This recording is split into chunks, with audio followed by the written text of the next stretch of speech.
Hey everybody out there, welcome back to another episode of Fab Daddy TV. I'm your host Fab Daddy. As you can see, I'm not coming to you from the Fab Daddy garage or the shop. I'm actually coming to you from inside Buford. If you don't know who Buford is, he's my new 83 Chevy Silverado crew cab dually. If you want to go back, episode or two, I introduced you to Buford as he was on the trailer, and I've done a couple other videos on him. But today I'm coming to you sitting inside. I was just sitting in here thinking about all the good times I had, all the great memories I have of riding in a similar truck when I was younger. My dad had, and I now own, a 74 Chevy Scottsdale square body. It's been sitting for 20 years. It's probably the project I should have gotten to start working on, but instead I got this one. Anyway, like I said, I'm coming to you from inside, I've just been looking at him for the last week or so, just trying to decide what to do, what direction to take. Just looking at things that need done, just letting that kind of steer me where I need to go. So, as you can tell, the headliner is shot, and that comes just from sitting and over time, gravity, just, you know. So I think what I'm going to do with this is I'll probably take the sun visors off. I may take the trim out around the headliner. I'm not sure yet, but I'm going to just cut the cloth out. And if you can see, I don't know how well you can see it in the video. Let's see, there's some falling down. There's foam up there. So what I'll probably do is I'll probably put a sheet down in here or a tarp or something, get in here with a shop vac, clean out all that foam. The cardboard above it, as far as I can tell, is in really good shape because the dome light's still held up solid.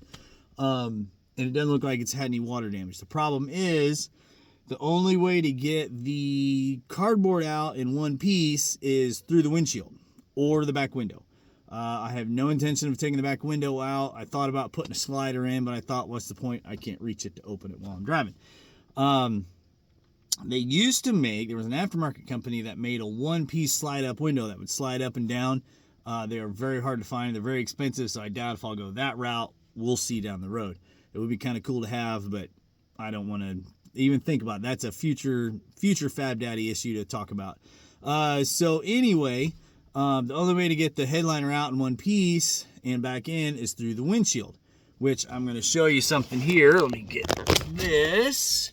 We'll move this out of the way. We're going to flip you around, so hang on. So as you can see, the windshield's got a big crack in it. It looks like it caught a stone or something right there, and it just spidered out. You know, that happens when you don't get it taken care of right away. So anyway, I'll switch back again.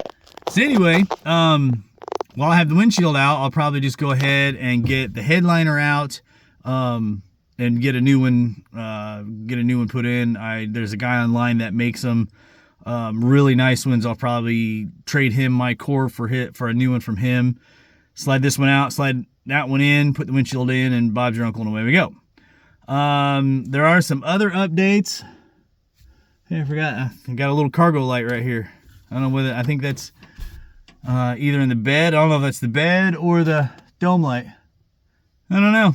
I never noticed that. Anyway, so what we're going to do is I'm going to go outside. I'm going to show you some updates. I planned on... That's actually, let's talk about that first update. That creaking noise that you heard was the door, the driver's door, rubbing on the fender. And I'll show you where. Hang on, I'm going to turn around again. So let me get my finger out of the way. So as you can see, it's rubbing right about there. And I think what's happened is the truck hasn't been wrecked that I can tell. So normally what happens is when these two rub together is usually either the fender gets shoved back or the door gets shoved forwards. And if you look from the front, you can see how the door kind of sticks out a little bit there. My fingers hit it, especially right there and all the way down.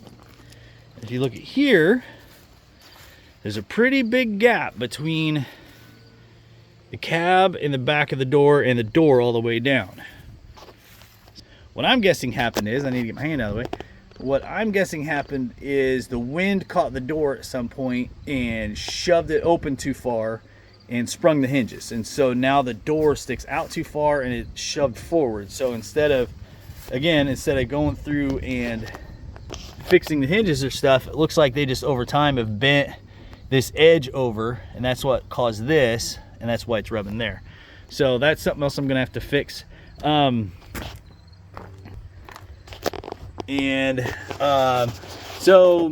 in my last episode, I showed you the problem with the engine and how there's connecting rods sticking out through the oil pan. So we're gonna need a new engine. Problem with that is I don't know what engine to put in it. So probably just gonna get another 454, another big block.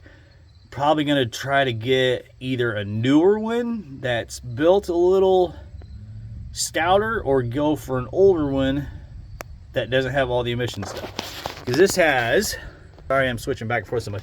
This has all the smog stuff on it. See that big tube right there coming down from the, or coming up from the manifold?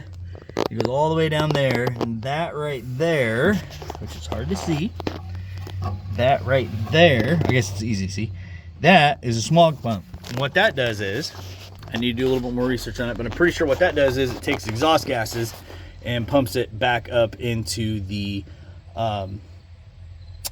combustion chamber to lower emissions, which also robs horsepower, etc., etc. So if I get an older one, it doesn't have all that junk on it, and have a little more horsepower. But anyway, so I was trying to figure that out. I decided to go through the brakes, because either as we were loading it on the trailer or after we had it loaded on the trailer, the guy I bought it from said, oh yeah, by the way, it doesn't have any brakes. And surprise, surprise, when we unloaded it, if you watched the unloading video, you saw me roll about, I don't know, 60 feet past the back of the trailer, because I couldn't stop because the pedal goes straight to the floor. So I did some looking. I was underneath it, didn't find any broken lines or anything, because I figured, it's been sitting so long, maybe it has a rusty line. But I didn't find any leaky lines or anything like that. So I came up and I was looking, and we're gonna switch around again. The truck has a hydro boost, which I knew it had a hydro boost, but as you can tell, the hydro boost looks like it's been leaking a while. So I'm gonna guess the problem is here in the master cylinder and hydro boost system. And what a hydro boost system is, instead of running a vacuum boost, which if you look on other trucks, there's a great big pancake looking pan thingy here with a vacuum line running off the intake over to it, and it uses vacuum to pull on a diaphragm to assist with brakes. This uses pressure from the, I probably can't see it real well, the power steering pump. I think that's the pump. No, you can't really see the pump. There's the pump right there, and there's lines coming from that run up here to it to apply pressure to the backside. So it assists you pushing instead of using vacuum to help pull. I don't know much about these systems, so I'm going to be doing some research on that to figure out if that's what our problem is. But while I was working on that, or looking at that, under the truck, I realized that I uncovered another problem. Both gas tanks, as solid as this truck is underneath, both gas tanks have giant rust holes in them. So that leads me to another decision I need to make. Do I want to just replace, do I want to replace both of them? Do I want to just replace one? Do I want to combine the two into one and put like a Blazer or Suburban tank in the back? Because that's a pretty common mod that a lot of guys do, is they'll get a Suburban tank that I think are like 40 gallons, or they'll get like a 32 or 36 gallon Blazer tank, and they will they will move the filler neck back to the back. Or a cool mod that I was really wanting to do is they will put the filler thing behind the taillight. They'll have a swing out taillight, and the filler neck will be back in there, kind of like that. I think it was the 56 Chevy, maybe the 55, I'm not sure. But anyway, so that just makes more, or creates more things that I need to decide what I want to do with the truck. So just want to give you guys a little bit of an update. Is it going to be a long haul? I knew it was going to be a long process when I bought the truck. But hey, that's what I bought it for. I bought it for a long-term project that hopefully by next summer I can get on the road to pull the camper around with, but we'll see where we're at. So just wanted to give you guys an update. It's going to be moving slow, especially since I'm one guy doing all the work in a gravel driveway. But as soon as I have more information or start doing more work, I will keep you guys posted. So anyway, I hope you enjoy this video. Sorry it's kind of rough, but most of mine are. But so anyway, hope you all are doing well. get out there and build something cool. Bye, guys.